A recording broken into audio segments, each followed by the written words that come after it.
O'rta, zo'kir organizovat qil. O'rta! Ha! Nima gap? Nimaga keldinglar? O'rta seni ko'rishga keldi. Ha, qarang, hozirdan ko'rsalar, hamma o'ldiradi. Davay, hamma qaytadan. O'rta, o'yin atmosferasi boshqacha ekan-ku, bitta istoriya olaylik, ketamiz.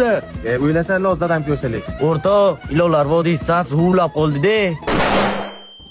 Kim bu? O'rta, e'tibor berma, novichok. Kim bo'la bacham? Bular jo'rlarim ilonlar vodiysidan keyin. İlonlar vodiysi? Hamsa?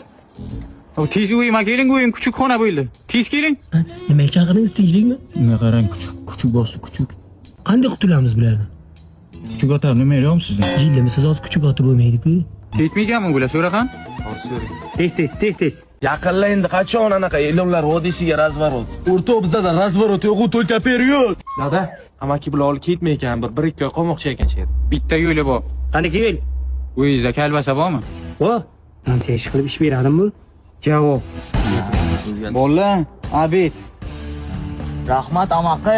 Nima bu yedimi? Berdim, men yeyapti, hozir 2 minutda. Rahmat, addushi, maza qildik. Sala kalvasadan dorini ayir yeyishga qanday kallang ishlar? Amaki, shurikda kuchuk kalla ishlaydigan narsa qanday bizlar kallamiz ishlamaydi.